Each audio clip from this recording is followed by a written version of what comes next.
చంపినోడు హిందువా చచ్చిపోయినోడు హిందువా అని చూస్తున్నాడు తప్ప అసలు చంపడానికి గల కారణం ఏంటి? తీవ్రవాదం. ఆ తీవ్రవాదం ఏ మతం చేసింది?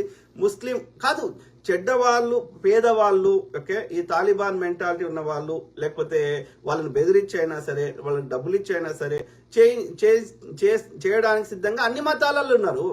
ఒక పర్టికులర్ మతానికి సంబంధం లేదు.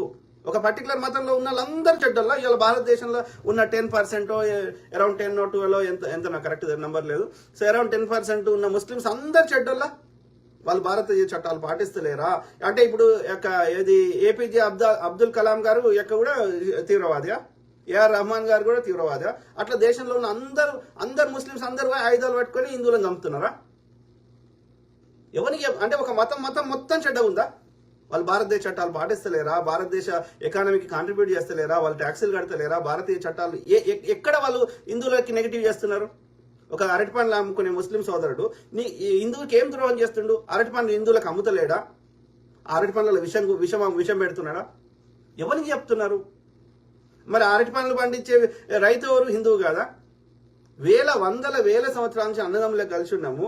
ఇక్కడ ఎవరికి సమస్య లేదు. కావాలని కయ్యం పెడుతుంది వాడు, ముస్లిం వేషం వేసుకొని హిందువులను కొట్టి మళ్ళీ ముస్లింలు కొట్టి నేను ప్రచారం చేస్తాడు వాడు.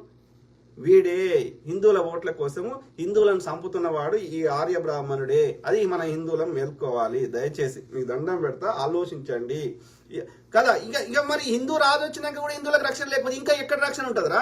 ముస్లిం ప్రెసిడెంట్ గా ఉన్నప్పుడు, సిక్ ప్రధానిగా ఉన్నప్పుడు రక్షణ ఉంది హిందువులకి. ఇప్పుడు ఎందుకు రక్షణ లేకుండా పోయింది? అన్ని విదేశాల్లో పోతాడు, నేను ఉన్న చట్టాలన్నీ తొలగిస్తా అంటాడు. చట్టం తెచ్చింది ఎందుకోసం? ఇప్పుడు ట్రాఫిక్ రూల్స్ పెట్టినాం. ట్రాఫిక్ రూల్ పెట్టకపోతే ఏమవుతుంది? పెద్ద వాహనాలు వచ్చి చిన్న వాహనాలకు ఉద్దేశాలు వెళ్ళిపోతాయి. అందుకని ట్రాఫిక్ రూల్స్ పెట్టినాం కదా. సేమ్ థింగ్, చట్టాలు ఎందుకు తెచ్చినాం? ఎవడైనా అబ్యూజ్ చేయొద్దని, రైట్? సో ఉన్న చట్టాలని ఎత్తేస్తుందోడు, ఉన్న సంపద అంతా తీసుకొని అదానికి పేరుకే తన మిత్రులకు ఇస్తుందోడు. ఆలోచించండి. They want to use this Hindu-Muslim sentiment and they want Hindu votes and they want to continuously loot our Hindus' wealth. ఇది గమనించాలి. ఆర్యుడు దొంగ నా కొడుకు. ఏమంటున్నావు శ్యామ్? సో ఆ తీవ్రవాదం ఏ మతం చేసింది? ముస్లిం మతం చేసింది కాబట్టి ఇస్లాం తీవ్రవాదం. మరి అదే గుజరాత్ లో అల్లరి సృష్టించినటువంటి తీవ్రవాదులు ఎవరు? రాష్ట్రం నుండి తడిపార్ చేసినటువంటి వ్యక్తులు ఎవరు? అప్పుడు ఈ ఫీవర్ వాదాన్ని ఏమంటారు? దొంగనా కొడుకులు హిందువులకు ముస్లింలకు కావాలని ఆ యొక్క గోద్రాలో ఆ కరసేవకులను చంపింది వీళ్ళే. ఆ బూచి చూపెట్టి 1000 మంది ముస్లింలు చంపింది వీళ్ళే. మోడీ అమిత్ షా, గూండాలు, రౌడీలు, అది కాకుండా వీళ్ళ నెట్వర్క్ అంతా ఈ ఆర్ఎస్ఎస్ బ్రాహ్మిన్స్. ఓకే, గోల్వాల్కర్, హెడ్గేవాకర్, మోహన్ భగవత్, ఇంకోటి వచ్చినా కూడా ఏమంటున్నా శ్యామ్?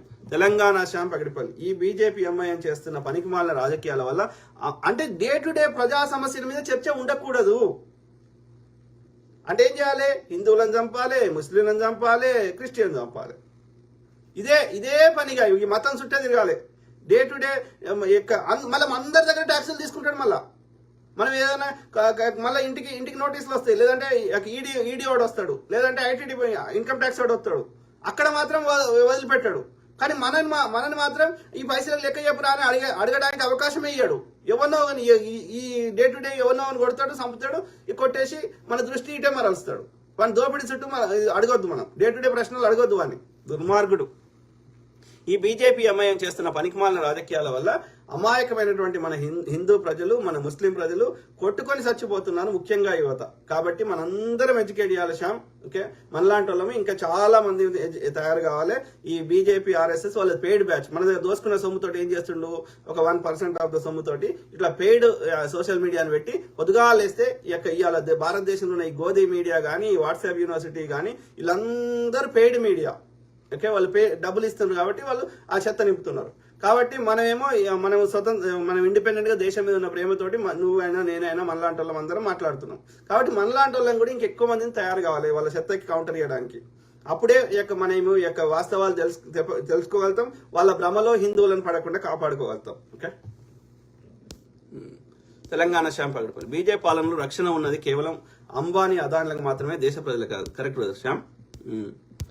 ఒక పక్కన మనుషులు చనిపోతే ప్రతిపక్షాలు రాజకీయాలు చేస్తున్నాయి అని అంటున్నారు బీజేపీ వాళ్ళు. మరి ఇదే ఇప్పుడు వీడియో చూపెట్టిన అందులో ఒక ముస్లిం చనిపోయింది, 2 క్రిస్టియన్ చనిపోయినా గానీ హిందువులారా మేల్కోండి అనేది ఎవడి రాజకీయం చేస్తుండు?